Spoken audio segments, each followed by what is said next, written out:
Bersama Bank BTPN dan Yayasan Guru Belajar, para guru tidak berjalan sendirian karena Bank BTPN adalah sahabat guru yang selalu mendukung setiap langkah menuju pendidikan yang lebih baik.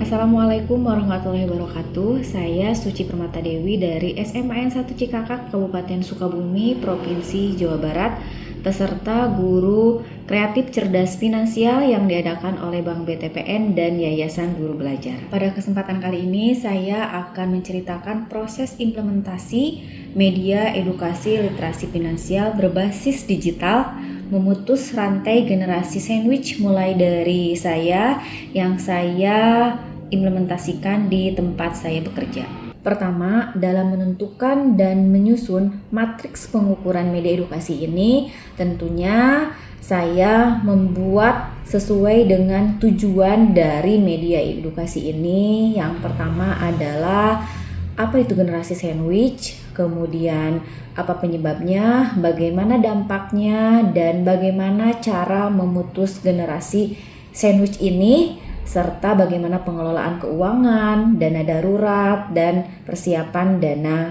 pensiun. Saya buat dalam bentuk Google Form dan dua jenis. Yang pertama, pengukuran terhadap kemampuan pengetahuan mengenai generasi sandwich ini dan pengelolaan keuangan bagi para peserta yang mengikuti proses implementasi ini.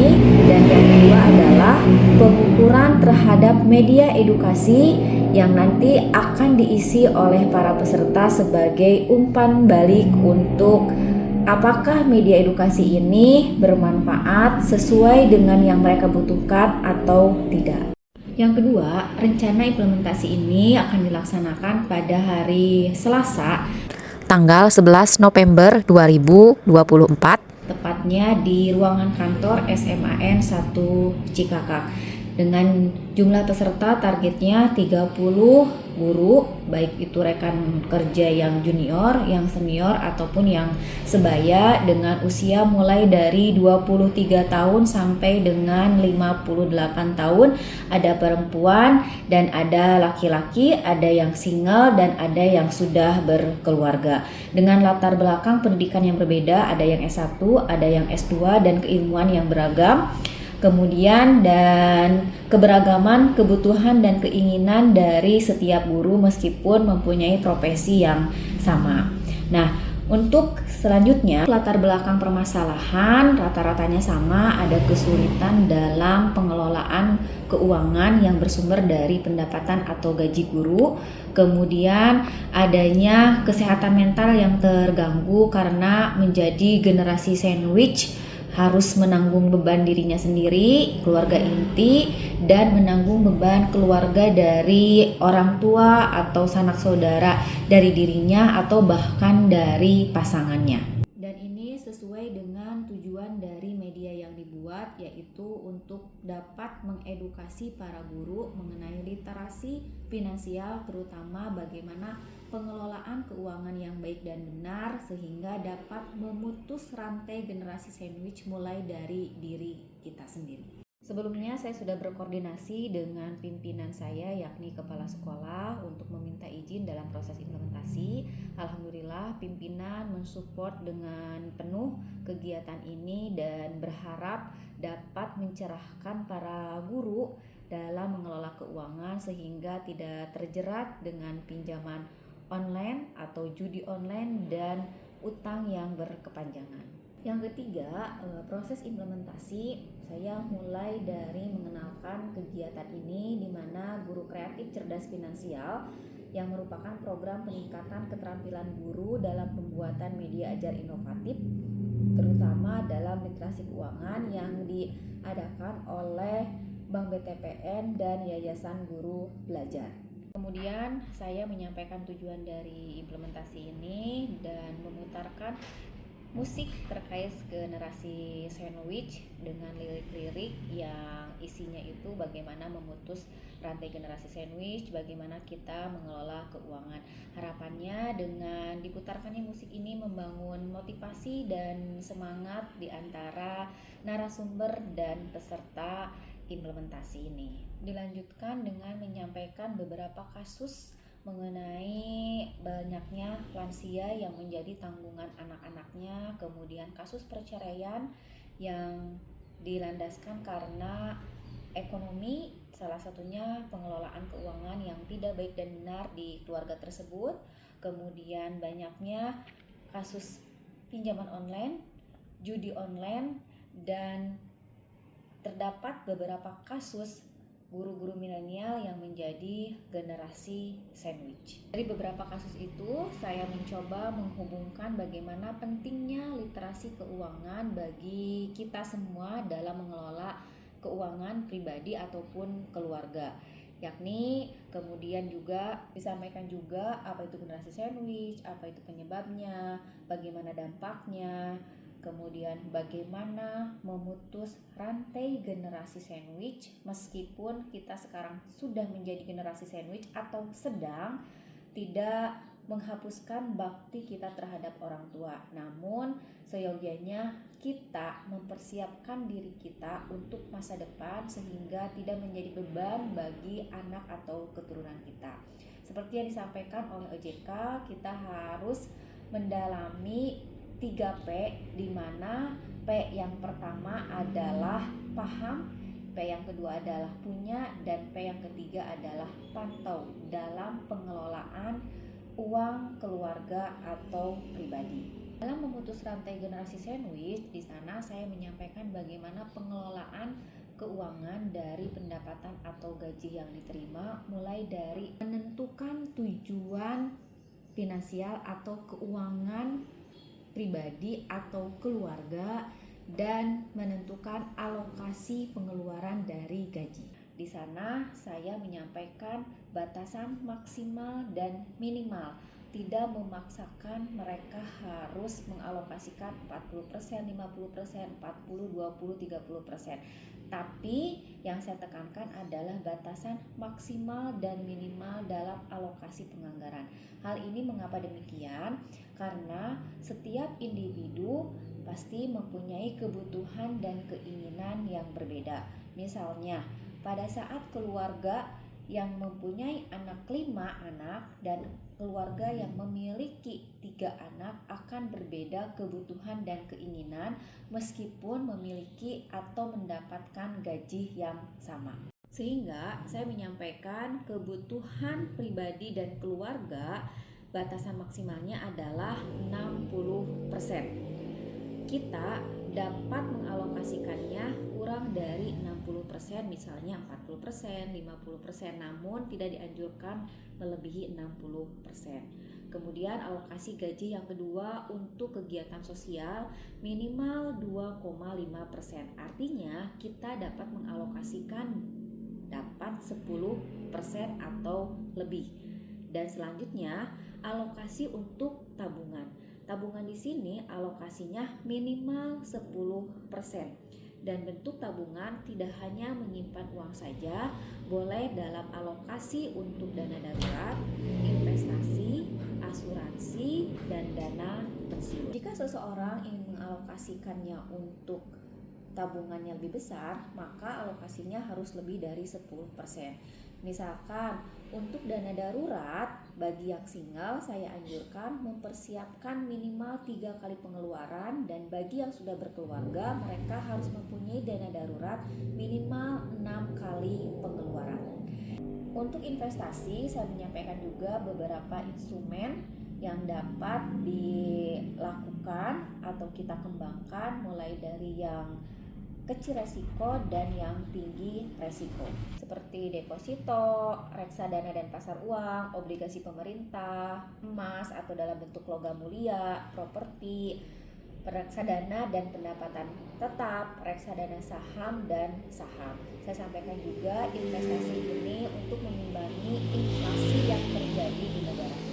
Dalam memutus rantai generasi sandwich juga saya menyampaikan pentingnya asuransi. Meskipun para guru sudah memiliki BPJS, namun kenyataannya ada beberapa penyakit yang tidak tercover oleh BPJS, sehingga saya menyarankan mereka untuk mengalokasikan dana untuk kesehatan dan jiwa, sehingga di kemudian kelak ketika terjadi sesuatu misalnya sakit keras ataupun hal yang tidak diinginkan, dapat menggunakan asuransi itu, tidak menggunakan beban atau dana anak dan keturunannya. Untuk dana pensiun, saya sampaikan juga pentingnya mempersiapkan dana pensiun walaupun para guru ini merupakan PNS yang nantinya memiliki dana pensiun, tapi tidak sedikit para pensiunan yang memiliki permasalahan kekurangan dana akibat SK pensiunannya sudah dijaminkan ke bank, sehingga para pensiun ini merasa tidak berkecukupan karena gajinya harus dipotong oleh bank. Nah, di sini saya menyarankan untuk mempersiapkan dana pensiun kepada rekan-rekan yang nantinya dapat diinvestasikan pada instrumen-instrumen yang telah dipercaya. Untuk alokasi utang, saya menyampaikan maksimal 30% dari pendapatan. Ada utang yang produktif dan ada utang yang tidak produktif. Di sana terjadi diskusi yang sangat panjang juga mengenai utang ini karena beberapa dari peserta SKPNS-nya sudah digadaikan ke bank. Dan yang terakhir, alokasi dari gaji ini adalah untuk keinginan. Saya menyampaikan batasan maksimalnya adalah 20%. Jika para peserta memiliki keinginan di luar dari kebutuhan pokok, misalnya pengen traveling atau nongkrong atau makan makanan yang enak di luar, tidak di rumah, atau membeli baju, membeli peralatan-peralatan sekedar memenuhi hobi dan lain sebagainya. Saya menyampaikan beberapa materi, saya mengajak para peserta untuk membuka media edukasi yang saya buat dan mulai berselancar dengan materi-materi di sana, mulai dari video, kemudian ada motivasi, dan langsung mempraktekkan menghitung dana darurat, menghitung alokasi pengeluaran dari gaji, menghitung dana pensiun menggunakan kalkulator finansial yang ada di dalam media edukasi. Hal yang menarik yang saya dapatkan pada saat kegiatan itu adalah di mana ternyata tidak sedikit para guru yang belum pernah mengalokasikan dana dari pendapatan atau gajinya untuk keperluan apa saja. Jadi mengalir begitu saja sampai uang itu habis. Dan selanjutnya yakni ada hal menarik juga, mereka itu tidak pernah mengalokasikan dana darurat karena mereka beranggapan jika terjadi apa-apa ada koperasi yang bisa membantu. Pada saat menggunakan kalkulator finansial juga guru-guru semuanya tertawa gitu Bapak Ibu, karena merasa wah ternyata pengeluaran yang mereka keluarkan itu lebih besar presentasinya dibandingkan dengan alokasi yang seharusnya. Jadi mereka tuh lebih dari 60%. Nah, sehingga dampaknya mereka tidak memiliki investasi ataupun tabungan dan dana darurat, bahkan dana pensiun pun. Hal ini menjadi hal yang menarik untuk didiskusikan pada saat itu karena ada beberapa guru yang merasa dananya atau gajinya sudah habis, harus disetorkan ke bank, sehingga dia hidup dari sisa gaji yang seadanya.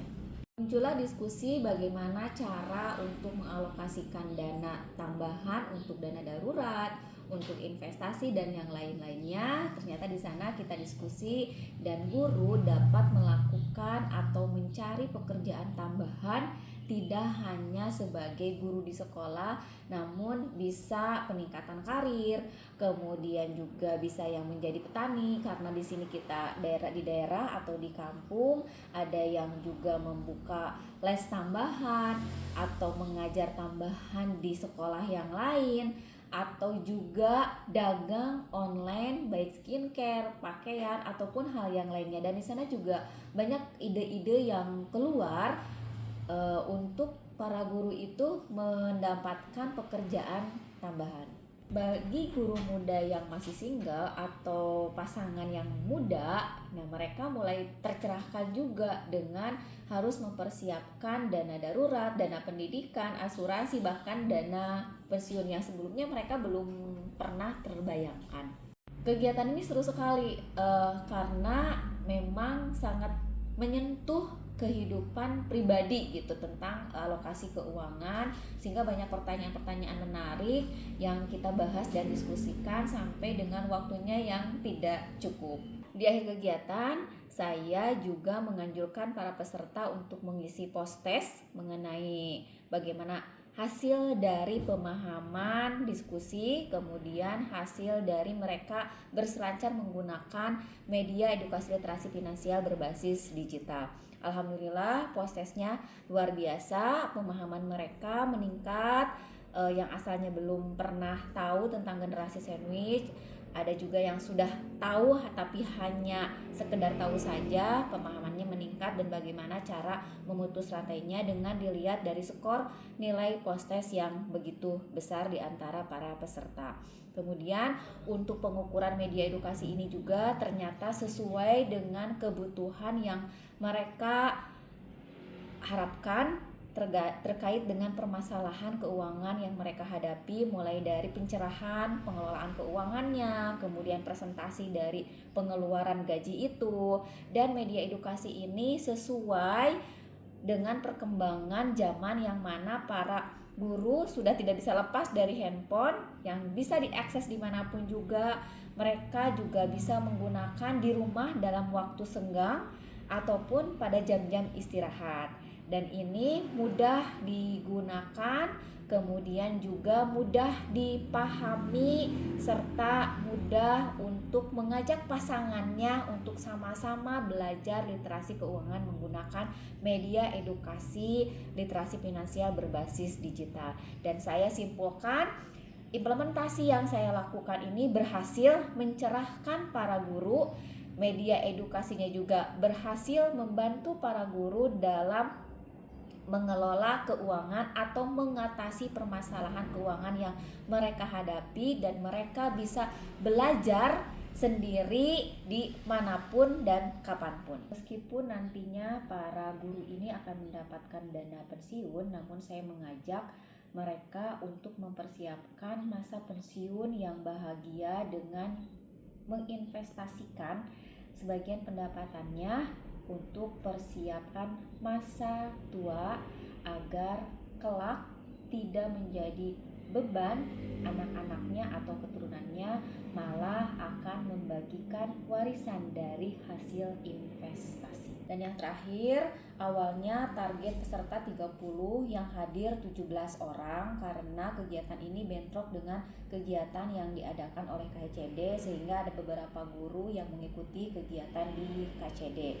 Namun alhamdulillah mereka yang 17 orang ini dapat mengikuti dari awal sampai dengan akhir dan tertarik dengan kegiatan ini. Mereka meminta untuk mengadakan lagi kegiatan pendalaman materi literasi finansial agar mereka lebih tercerahkan kembali, terutama dalam hal pengelolaan keuangan dan investasi. Demikian cerita proses implementasi media edukasi literasi finansial memutus rantai generasi sandwich mulai dari saya. Mudah-mudahan kita dapat mengelola keuangan dengan baik dan sehat agar dapat menikmati hidup dengan bahagia serta mempersiapkan masa depan yang lebih cerah untuk diri sendiri, anak, dan keluarga. Terima kasih, mudah-mudahan bermanfaat. Salam merdeka, salam literasi finansial. Wassalamualaikum warahmatullahi wabarakatuh.